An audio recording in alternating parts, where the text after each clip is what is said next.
Welcome to another episode of The Grass is Green in Pittsburgh, a podcast about events, organizations, opportunities, and spaces that make Pittsburgh such a wonderful place to find, build, and strengthen community. I'm your host, Julianna Warner. For this episode, I visited the goats of Allegheny GoatScape, as well as some of the awesome people working very hard every day to keep them safe, happy, and contained at their current placement, Hayes Woods.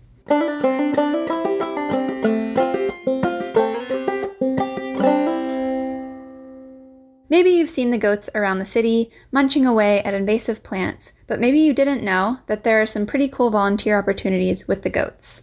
Volunteers can help with the following: morning and evening care, outreach events, school visits, etc., barn maintenance and general fixing up, fence setup and tear down, cutting unwanted vegetation, and administrative support. According to their website, by clearing unwanted vegetation with goats rather than using management products like herbicides, communities gain a number of benefits. Goats can traverse terrain that is difficult or impossible for people and machinery. They work long hours, and the only fuel they require is the plants they'll eat. Goats clearing an overgrown neighborhood space can create good community conversation and pave the way to new opportunities in shared spaces. I spoke with Gavin Deming, the executive director of Allegheny GoatScape, about the opportunity to volunteer with the organization. If anybody wants to volunteer, they're welcome to head to our website, www.alleghenygoatscape.org/volunteer, and you can fill out an intake form so that our community engagement coordinator, Aaron, can reach back out to you and plug you in. There are opportunities to take care on a weekly or every so often basis where you come and check on the goats, check the fence line, make sure they have enough water, make sure their minerals are full. And that's certainly a chance to also just hang out with the goats as part of your weekly day. You could also, if you want to get more involved, help with setups, which are always great to have extra hands, or takedowns of our fence. Our goats stay in the same place for usually a few weeks at a time, but then we have to move them. Mm-hmm. And so it's great to get extra help with that. Or if you have, say, a community group or a family crew that's eager to volunteer together, or a corporate group, we welcome bigger groups. Tomorrow we have a big group coming out to help both our Team Sunshine and Team Hobo in Hayes Woods to kind of bring down vegetation that they just can't reach. Oh, okay. So it just helps them with the clearing process. There's a lot of different options for volunteers. And of course, we always welcome donations and things of that nature. We are a 501c3 nonprofit. Awesome. Yeah, is there a specific day of the week that volunteers come, or is it any day that works for them? We welcome volunteers every single day of the week. That's just so that our very small staff doesn't have to be everywhere at all times. With 4 working herds, they're spread out, and so knowing volunteers helps our staff capacity. Yeah. And so every day of the week, both evening and morning, we can welcome certainly the daily checks. Typically a setup or a takedown is going to happen in the morning. Okay. Especially days like this where it's a little bit cooler. Yeah. Try to make use of that ever so slightly cooler weather. Right. I asked Gavin about the different types of goats of Allegheny GoatScape. We have quite a few varieties of goats, and part of it is simply because the varieties that we have are what's available. When we first started, the goats were Nubians, which are large goats with long floppy ears, and some Nigerian dwarfs, which are small goats with pointy ears. And since then, we've gotten some Alpines, which are similar in size to the Nubians, pretty large goats, upwards of 200 pounds. And then boars, which are a common meat goat that you might find around here with floppy ears. And we have some La Manchas, which are unique, and they have no ears. Well, they do have ears, but they're called gopher ears. So a lot of people worry that we cut them off, but that is not true. Yeah. That's how they're bred. It's actually the only American-bred goat.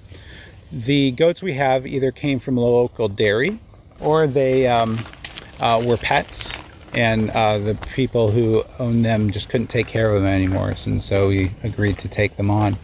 But the goats that we have, like the Alpines, La Manchas, Nubians, are good dairy goats in that they have adapted well to this climate. So that's why they're pretty prevalent in this region.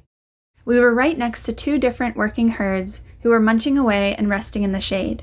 The teams were Team Sunshine and Team Hobo, named for their respective guardian donkeys, Sunshine and Hobo. Each team of goats has a donkey that protects them. They keep coyotes, dogs, and other unwanted visitors away. Donkeys make really good protectors because they are also herd animals, but they also have a very innate distrust that's not taught. It's just part of their core being. They don't like dogs. Now, if a donkey were to grow up with a dog, I think they would be friends, but in general, they just don't trust them. They assume the worst in a dog, but they also know their boundaries. So the fencing, if they see a dog on the other side of the fence, no issues whatsoever. But if a dog were to go in, I unfortunately have seen our donkeys attack dogs. Yeah.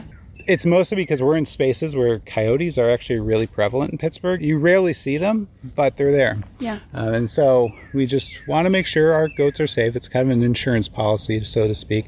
But I've seen dogs running loose all throughout Frick Park, and I've actually seen a dog jump our fence in Frick Park, and thankfully I was there, but Hobo immediately went into battle mode. Wow. And so I was able to usher that dog out, but that's what they're there for, just in case. Now I know that dog that jumped in, oblivious to what was happening, probably just smelled something good. Yeah.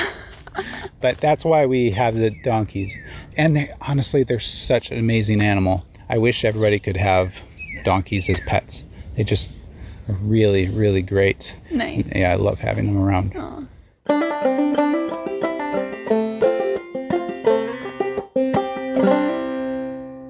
Yeah, so right now we're in Hayes Woods. How long have the goats been here? The first time we came to Hayes Woods was last fall. Okay. We did 7 acres down the hill, mostly honeysuckle and vines. We wanted to focus on the lowest hanging fruit, so to speak. Yeah. So that's why we wanted to hit some spots where there was a little bit of good canopy so that when we took out the honeysuckle, things wouldn't grow back very well.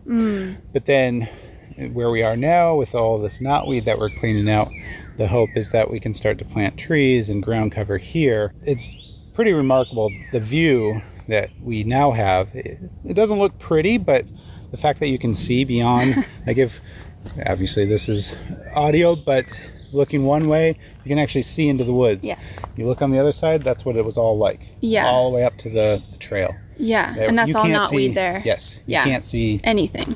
2 feet in. Yeah. So the goats have eaten up all of this. Wow. And then again, it allows Pittsburgh Parks Conservancy staff to kind of start to manage it. Okay, so that's the partnership then where the Pittsburgh Parks Conservancy comes in and then plants what they actually want to be growing here. Yep, both plants and then also maintains. After this, Team Hobo will be going to, I want to say Highland Park, and then Team Sunshine will be going to Southside Park, which is in the Southside Slopes. Okay. And they'll just keep working. We try to keep them working at all times throughout the summer. Yeah, so I've volunteered one day with them, and I think it was in Southside Slopes. It probably was. They do kind of rotations then. So this yeah, was a couple years ago. Yeah, with the Southside Slopes, actually we've been going there since 2017. Okay. But we started going there, but then there's an amazing group of volunteers called the Friends of Southside Park who just clean up and continue to plant, and they've planted thousands upon thousands of plants, and it's completely transformed. When the goats first went in 2017, it was an enormous valley, but it was all knotweed and vines, porcelain berry vines, and it looked just like your discarded jungle. Yeah. That is typical of Pittsburgh vacant spaces. But the goats started, and then these small group of very dedicated volunteers started following up with the goats and cutting and keeping things down and planting, and it's completely transformed. Yeah. It's definitely one of the highlights of my working with the goats is seeing That transformation. the transformation from neighbors and friends and volunteers changing the landscape of a park to be something that's, green is pretty for sure, but to see it from a not well functioning ecosystem to actually something healthy and which it does require some TLC, but with the longevity and care, it's going to be a really healthy park. Yeah. And that's just so exciting. So, and that's also where Goat Fest is. It's a great festival, day festival, and we just happen to be there working. And we allow people who show up to visit the goats on that day. Usually we don't allow people into the spaces, but on special days like that or meet and greets we do. And it's just amazing, all the people who come and see this amazing small little gem of a Pittsburgh park. Yeah.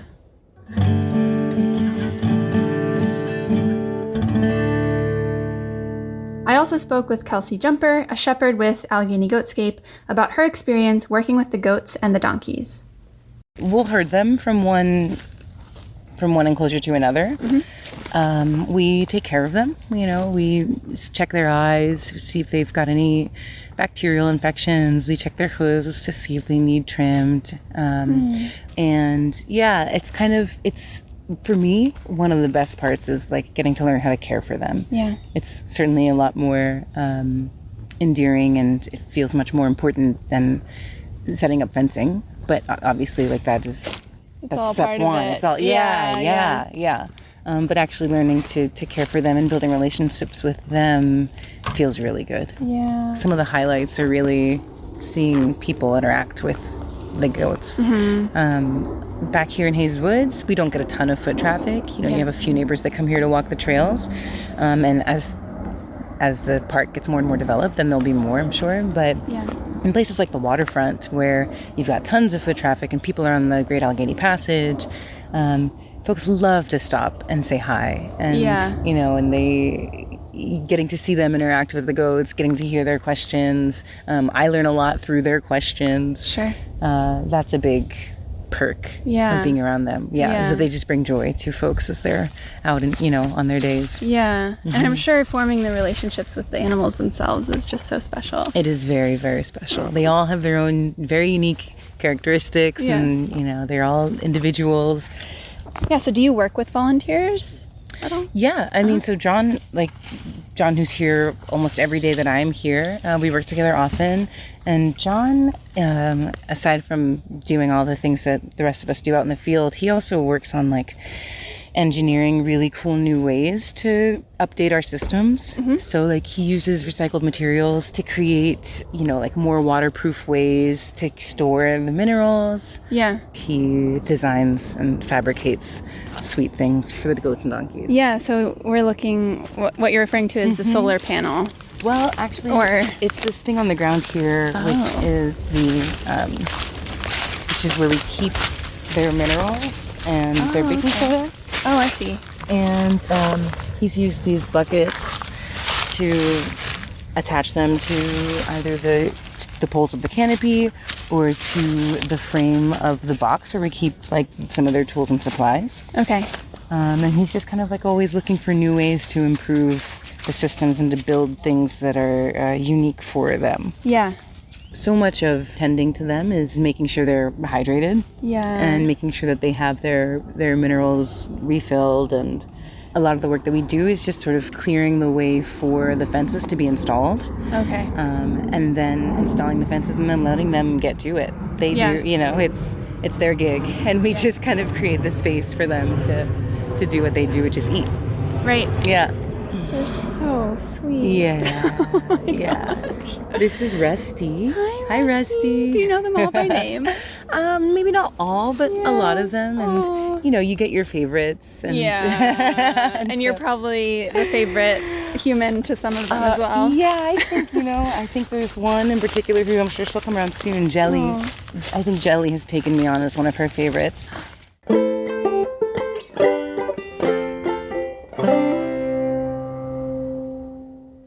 The Allegheny GoatScape website is very informative, so I definitely recommend reading more about what they do and how to get involved at AlleghenyGoatScape.org. I also recommend checking out Goat Fest PGH, which will take place on Saturday, July 27th from noon to 4 p.m. at Southside Park. It's a free, family-friendly event with lots of activities, including a petting zoo, live music, an artisan market, kids' activities, and a chance to see the Allegheny GoatScape goats at work.